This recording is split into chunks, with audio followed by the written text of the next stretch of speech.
AI in Action is brought to you by Alldus International, covering your business's staffing, consulting, and networking needs. Our host brings you the leading minds in AI, sharing their story, their success, and their advice.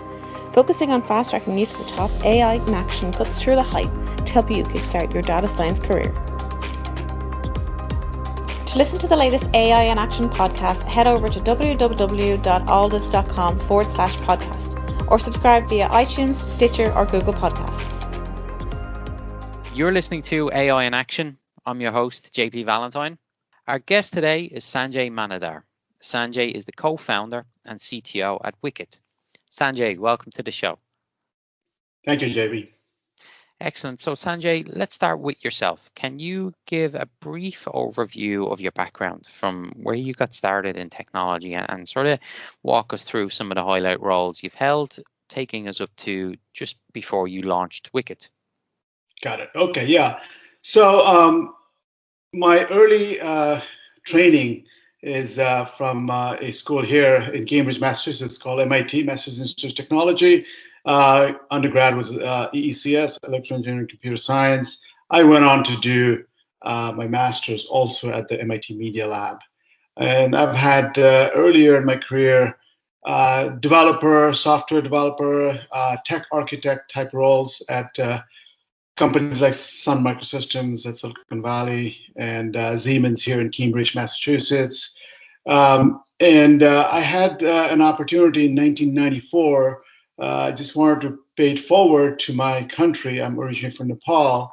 And I felt, calling home was too expensive. Calling even within the United States was too expensive. So in 1994, I dropped everything and brought internet to Nepal. I started the first ISP, which was a nonprofit ISP for healthcare. And then as a result of that, I ended up also starting a for-profit ISP, internet service provider. And I came back to the United States and set up shop here in Cambridge again. And I wanted to see if what we now call IoT was possible in early 2000s. I set up a company called Erva, which is basically a mechanism to manage content on remote screens, outdoor LEDs or indoor LCDs. And the browsers were everywhere, as you could tell even then, and wanted to have a browser-based mechanism, cloud-hosted mechanism to manage content on screens that you control anywhere in the world. So I was a sole founder. I chose not to take outside capital. And in 10 years, we had about 10,000 endpoints. An endpoint is basically a screen, but really our software managed the screen content using an edge device, which was a very tiny piece of hardware that someone else would build, and our software would be embedded in it, and you as a customer could manage content on screens that you control. So screens would be in places like, airports. In fact, we had all the airports in New Zealand, Australia, outdoor, indoor, baggage claim. Everything would be controlled by Erva software. We managed employee communications on 30 plus naval bases, US Navy bases. We had translucent screens that we controlled for Anheuser-Busch, lots of universities, convention centers. So I thought 10 years was enough, and I decided to sell the company to a strategic buyer. And then, of course, I was involved in a lot of different investment projects after that. But I felt my calling was more in really operating companies. And as a result, about almost 4 years ago now, I joined a three-way merger. And I ended up also being the CTO of this entity, which was originally called ISM Connect. So Sanjay, great overview and already speaks to your nature as being a serial entrepreneur. But you've led us into the segue to formerly ISM, which is now Wicket. So from a very high level, explain to the audience. ISM was an entity that was basically vertically integrated. unlike my last venture, Erva, which was pure software, SaaS software, horizontal, this one was looking to be vertically integrated. By that, what I mean is not only did we provide you the hardware, the software was something we created, but indeed what our customers were venue owners like MILB, NASCAR, who wanted screens around their property, and we monetize space and time on those screens by having a team of media sales folks that went out and talked to brands and agencies. So in that regard, the revenue was all media revenue. And we also created all the technology, software technologies for that. And then we all put it together, and that was a vertically integrated business. And we literally, during the pandemic, we'd been thinking about this for a while, obviously, but during the pandemic, it became very difficult for us to say we're a media tech company and our revenues come from media and all that. So we thought, well, let's just make it very easy for the market to understand what we do. And as a result, we split into two different entities, the media sales group and the one that managed any kind of media assets, whether it's digital out of home in venues like NASCAR racetracks or sporting venues, became Cast Iron Media. But today, Cast Iron Media sells a lot of media on connected TV and OTT, over the top. And Wicket is a wholly, software-only business where my role is really to come up with a portfolio of products, not only for our sister company, Cast Iron Media, but also for the world. And that's where Wicket comes about. As a new brand, Wicket, we're literally 6 months old, and I can tell you a little bit more about what we've been doing in these last 6 months. Yeah, please do. And thank you for that overview. I think it's a great platform now to speak about the business objective of Wicket and what you guys are doing, specifically with the use of modern AI and data science to innovate a new industry for your product. So yeah, please give us some insight into what the objective is, what the last 6 months have been like, and then what the journey looks like going forward. Sure. Before the last 6 months, we built a lot of media-related software, and there's a lot of, as an example, one of the problems that, in addition to content management systems, what we wanted to tackle was how do we make sure fraud is minimized, and for that we used a lot of AI tools and continue to do so.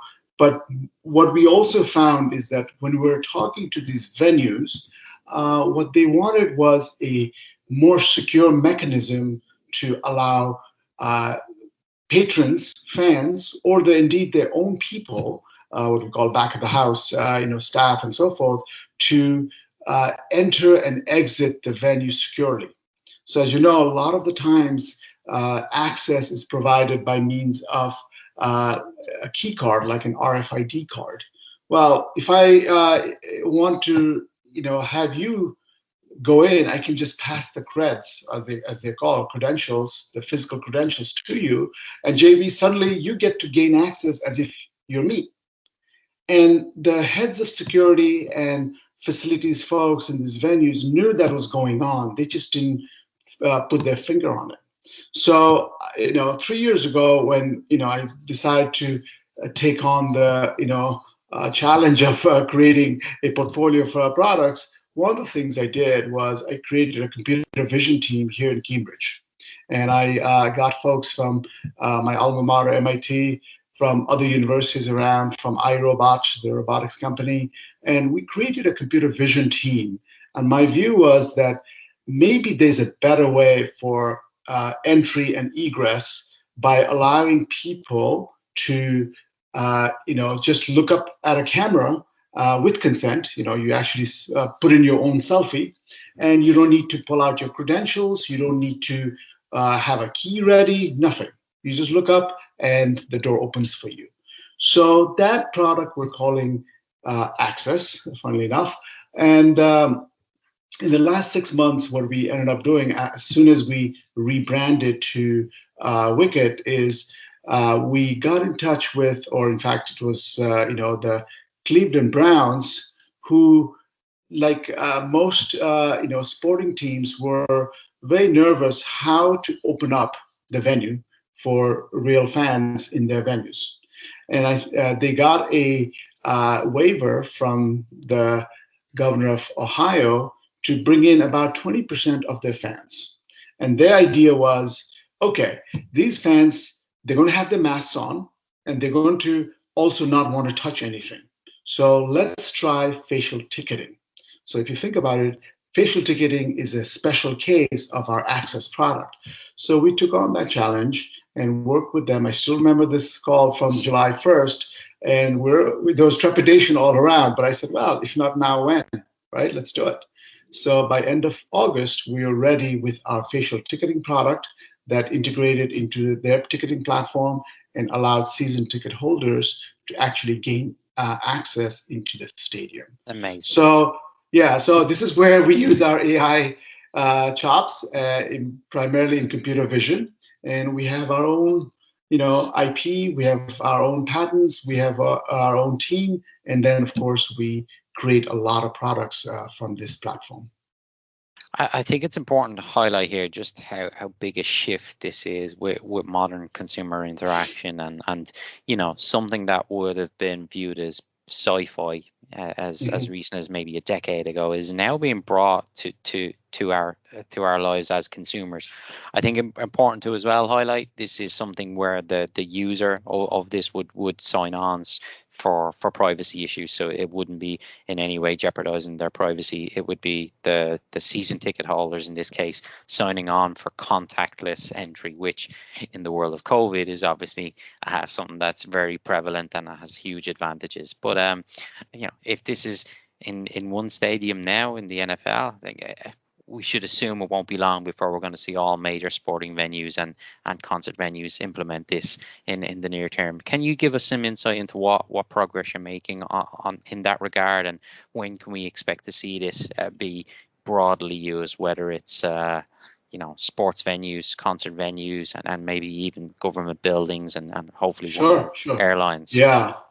So if you remember, I'm old enough to remember, starting to have a little bit of e-commerce activity using your credit cards in the late 90s on the internet, right? On websites and so forth.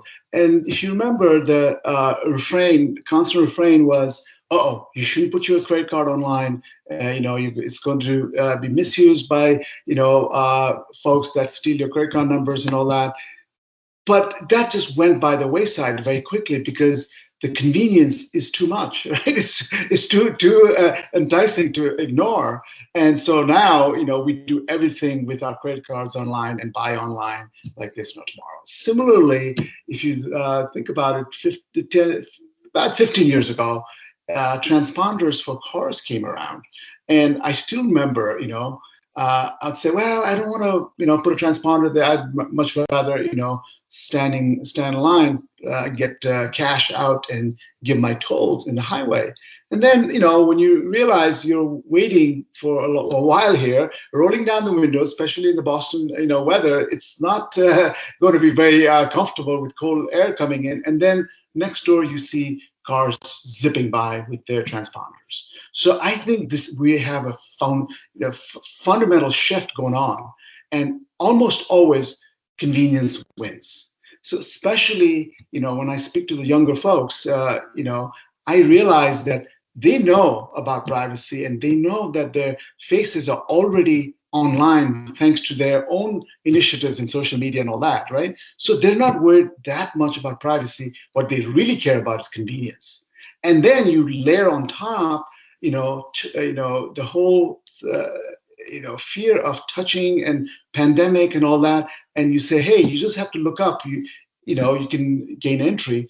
I mean, we've been obviously eating our own dog food for a long time, and I have my key card in my pocket, but gaining entrance into my own office here, it's been over 2 years now. I have never had to take my key card out. I just look up and the door opens. So this is going to be the norm. I'm quite, for a long time, and you brought up the privacy issue, correctly. A lot of, in fact, we talk about facial authentication all the time. And, if you have an iPhone, facial authentication on one-on-one is happening all the time. What we didn't do and didn't want to go is go down sort of the surveillance track, security company track, which we're not. We don't have law enforcement as customers, nor prospects, and that's not where we're going. We want this to be a full consented entry system, and of course, like with the folks that choose not to have transponders in their cars, they can happily wait in line and pay their tolls. Here also, folks that choose not to do facial ticketing or facial access can do the old-fashioned way. But I do think the shift has already happened, and in an ironic way, the pandemic helped. Yeah, you're absolutely right, Sanjay. And whether it's the example of the Easy Pass system for the freeways, or linking your credit card to your cell where you can use contactless payment, there's a growing trend, and the future generations are going to be more used to this technology. There will be less of a stigma and fear towards it. It will become standard practice. So what you guys are doing at Wicket, I'm already expecting to see in every major venue in the very near future. So it's exciting times. Staying on the topic now of the growth that you guys are experiencing, looking at your data team as it stands right now and where it's going to expand over the coming years, what opportunities are there going to be for engineers and scientists who are interested in this space? Well, so what we discussed was access, which is what we call one-to-one interaction. We also have other products like density, which we came up with very, very quickly because, again, we needed to, make sure the governor's office in Ohio were comfortable because of social distancing. What density does is, again, with a camera, it's looking out, and the people that know how many people ought to be there, can actually put a demarcation, say, okay, no more than 20 people in this general area. So if you're waiting for a hot dog and there's going to be more than 20, someone will come and nudge you. And that we came up with in less than 6 weeks because it was of the moment. And this is where a lot of data scientists, a lot of computer vision folks are being used, and we will continue to expand our teams there. The other, and we call that, fully de-identified product for social distancing as well as presence detection. Similar to that, a fully de-identified product that we have is called Audience, which of course a lot of media companies also license from us. Audience looks out again with the camera and says, how many people are looking at this poster or this screen? And of those, how many are men versus women? How many are of which age group? If you're a media company, those are metrics you'd like. And thus, we're generating a lot of data, and now we're actually looking for a lot of folks that could actually, help us create yet new products from all the data that does, that comes into our purview very quickly. Sanjay, yeah, incredibly exciting stuff, and it sounds like you guys are only just getting started with what will certainly be an emerging and a growing field. So you've already given some insight into the growth over the last 6 months, and there's no doubt it's going to continue. So thank you again for coming on and talking to us about Wicket. Amazing product, and I personally can't wait to use it. So we wish you guys all the best with the growth and continued success. Great. JB, thank you very much. AI in Action is brought to you by Alldus International, covering your business's staffing, consulting, and networking needs. Alldus offer an exec search program. Alldus can help you discover how data science and AI can transform your company. With our unrivaled network of C-suite executives and senior AI professionals, we offer retained search services across the US and Europe. Get the Alldus advantage. Become a member of the Alldus community and enjoy some of the following: AI meetups, Once a month, our community gathers to listen to some of the leading experts in the world of data science and AI. Our speakers come from all over the world, including Dublin, Boston, and Frankfurt. We also have our AI mentors. Our experts will provide mentoring to Alldus members. And don't forget our AI in Action podcast. Each week we have guests from all over the world talking us through their education, career, and more. Become an Alldus member and get the Alldus advantage. For more information and to sign up for our newsletter, log on to www.alldus.com. That's www.alldus.com. Alldus International, empowering through AI.